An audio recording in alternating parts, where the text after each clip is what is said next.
Welcome to Tai Chi.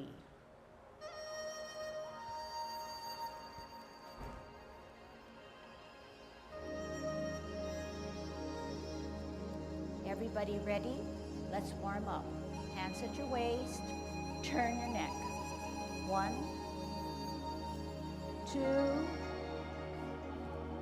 3, 4. So you're turning your neck fully and you're kind of nodding it down as you get to your full extent. 7, 8, 9, 10. Stretch your neck, okay? I'm going to turn this way, but you keep your position. 1, 2, 3, 4, 5, 6, 7, 8, 9, 10. So I want to go over this one stretching of the neck. So you see that when I stretch my neck, I use my chin as the pointer, as the guide in which I'm stretching my neck, so that I can protrude that chin to get that formation that I need. But you also see that I stop at a certain point. I stop at this point here when I'm fully erect. So that's going to play an important part on what we're going to be learning for the next 5 weeks. We're learning in a short way that body position and posture is very important. We want to keep and line up our vertical danten or points of gravity in a vertical way straight. So in order to do that, our head has to be erect. It can't be tilted. It can't be to the side or in a forward or back position. So the main danten point is actually 2 inches below your navel. And it's an imaginary point in the center of your body.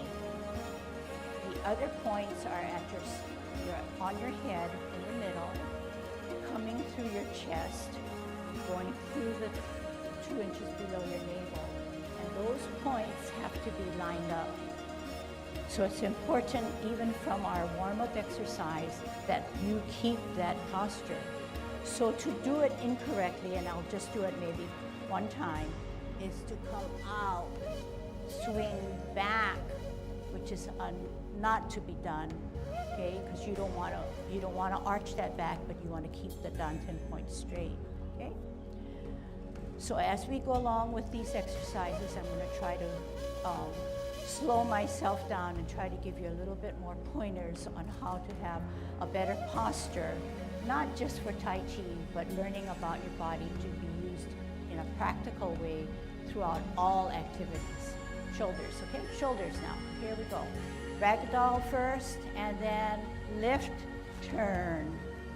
2, 3, 4, 5, 6, 7, 8, 9, 10. Other way. 1, 2, 3, 4, 5, 6, 7, 8, 9, 10. Expand your chest. So start way in the center of your body and come out. 1, 2, 3, 4, 5, 6, 7, 8, 9, 10. So one of the best optimal positions for doing Tai Chi, which is favorable in our movements, is the turning of the hips and waist. All movements are generated by the mind first, and then the power of the hips and waist. When we talk about the hips and waist, or it's a unit, if the hips have to move, the waist have to move, and vice versa. In this particular exercise, we're going to interlock our fingers and we're going to stretch them to the sky and closer to your ear. And then we're going to turn on our hips and waist. By turning on our hips and waist, we're using that danten points, which if you connect it, will be called our axle. On this axle, we're going to be able to spin either way when we do this exercise. The most important part is to understand that concept, but also keep the arms closer to your ear. Why? Okay, now this is not keeping my arms closer to my ear, right? So when I say that, you're gonna stretch this to the sky, keep them closer to your ear, and then what? Why do I want it that way?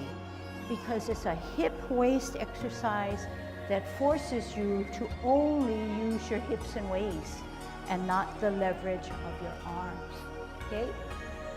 But there's another component to it. You're not just turning, you're trying to peek at the opposite heel. It's not easy. You're gonna peek at the opposite heel.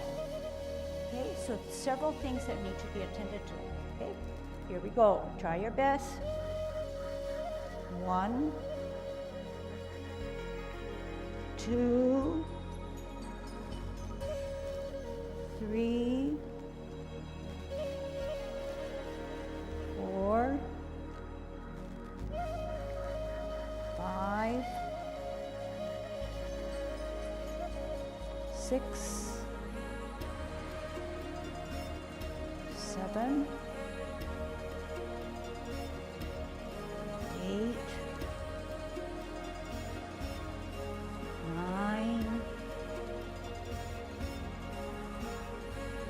10. Okay, and at the same time you feel the sensation as you lift and interlock, you're stretching out that back spine, which is really important too. All right, airplane lets you kind of go for a little bit more freedom, and the hand that goes to the side here should give you that full range to come down, okay? Here we go. 1, 2, 3, 4, 5, 6, 7, 8, 9,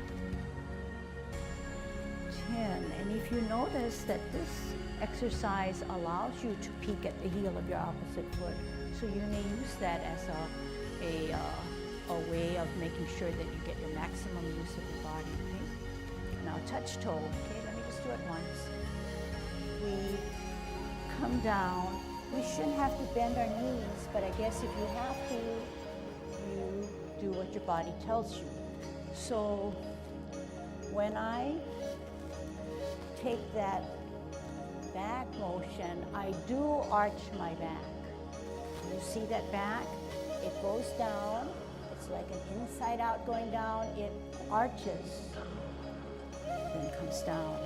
So that when you're in full range, you can arch your back, okay? And you should arch your back, but don't overextend it, okay? So everything that you do, I know on the first day of class, you want to do it just 100% perfect. But you gotta remember that there may be new muscles that you've never used, so temper them, okay? Temper your exercise, okay? Touch toe. 1, 2, 3, 4, 5, 6, 7, 8, 9,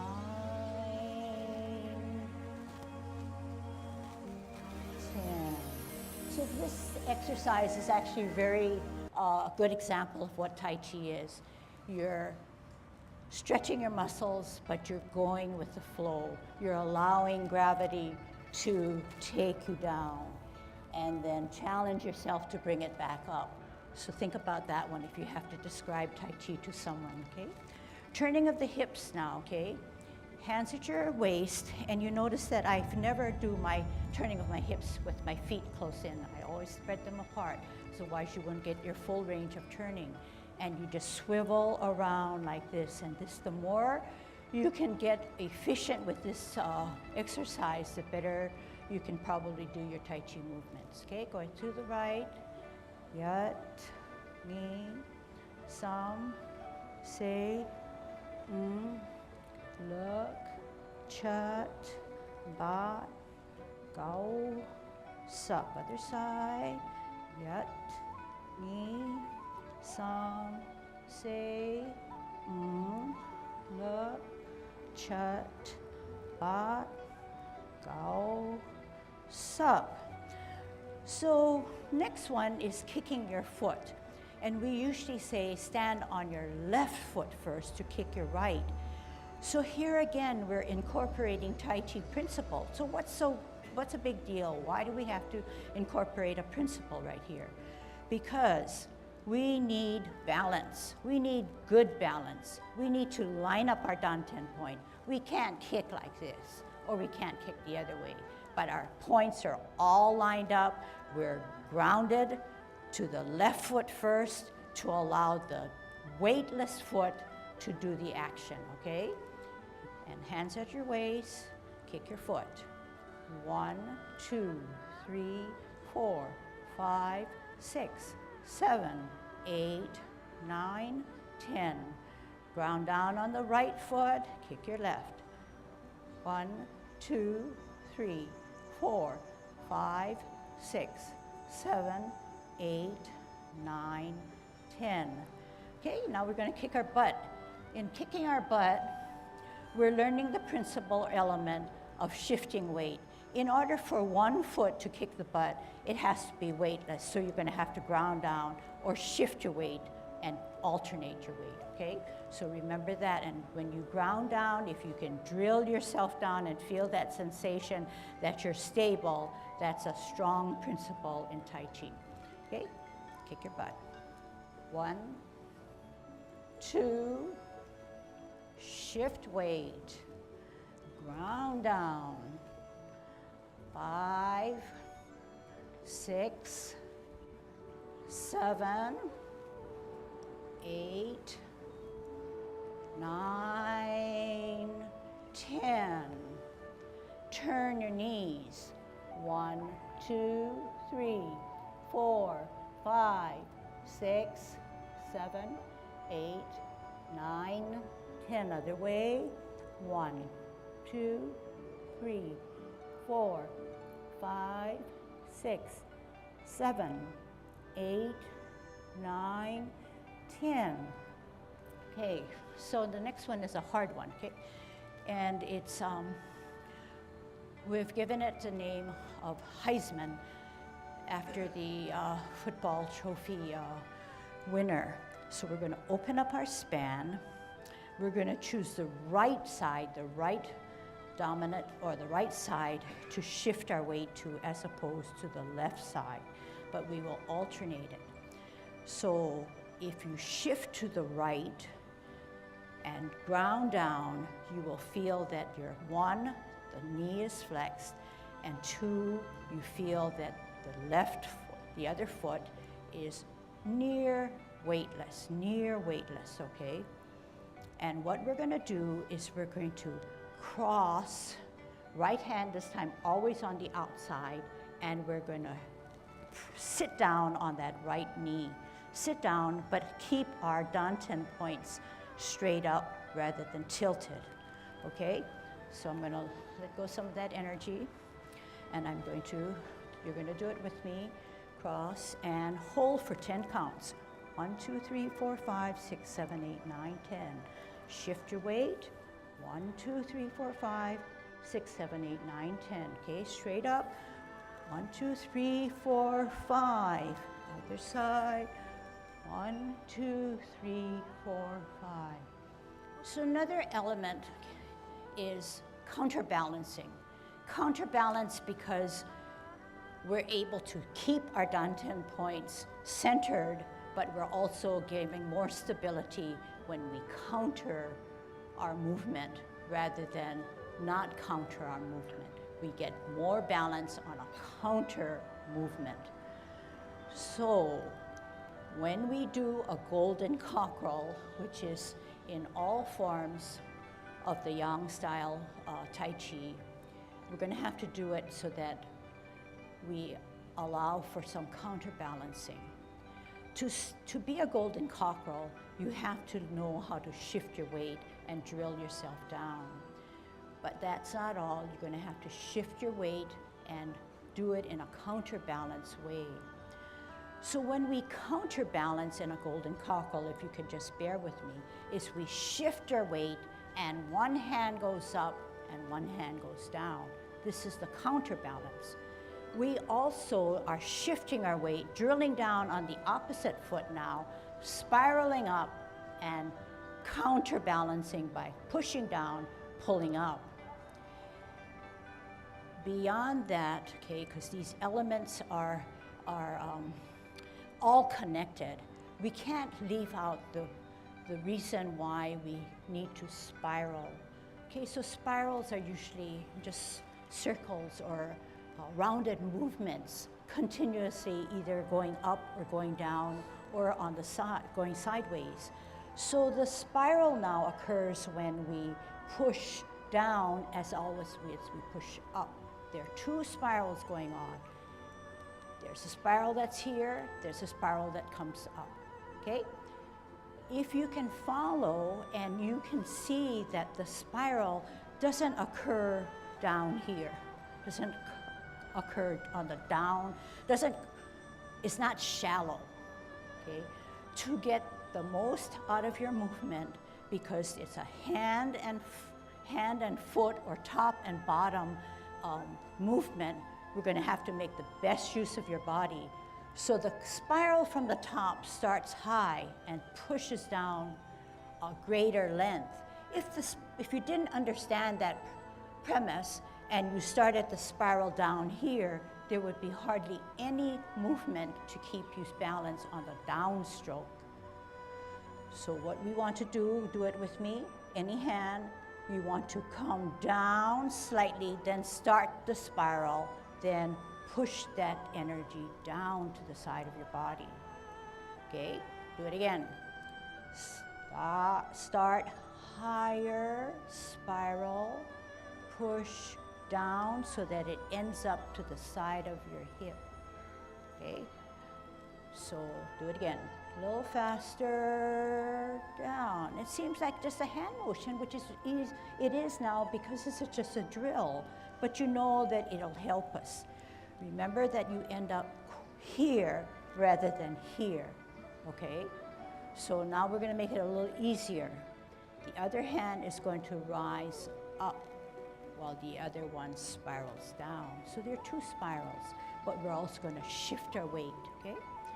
So either way, on either side, you're going to be a golden cockerel. Just try it for experimenting.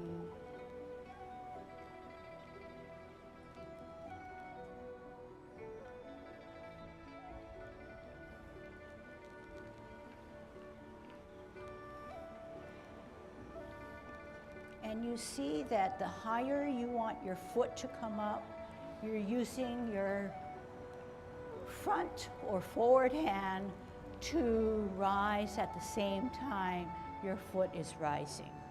So Tai Chi is synchronized.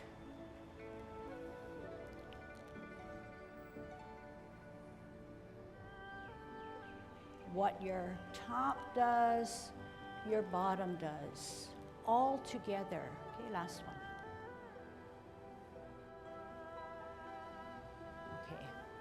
So we get to another point, and everybody's kind of doing it quite well. But what we have to remember is that the important element in Tai Chi is that we have our axle, and the axle or axis can allow us to spin If we don't spin, our movements are just abrupt and short of how we're going to be in better balance or in the optimal position. So what is it? How can we incorporate spinning on our axle, being a golden cockerel? Inside you, you're rotating on that axle. You're not just favoring the side that's coming grounded, but you're spinning. Okay, you're spinning, and only you can realize or have the power to do that spin. So it's not just straight up, spiral nicely, but it's also spinning. And what we can view outwardly is, yes, we're gravitating to one side, but we're also feeling that sensation within you that you're turning or rotating on your axle. So then now can we do maybe 2 sets of incorporating spinning on your axle besides counterbalancing to get your spirals in, okay? Here we go.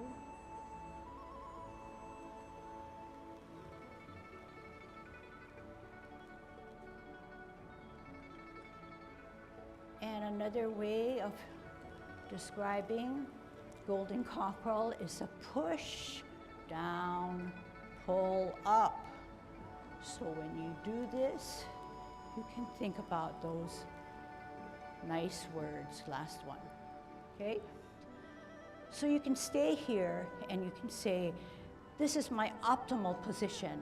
I've rotated on my axle, I'm centered. I have my front hand towards the center of my body at the right height and the right level as I push down. And that's what the term optimal position is. You've used your body in the best way that you know how, that obeys gravity, and probably the safest position you can be in. So safe in that you're totally balanced, but also for Tai Chi, being a martial arts discipline, we are in the best fighting position. We're balanced, and so we can allow for strength and power to ward off our opponent, so to speak, okay? So remember all of those things.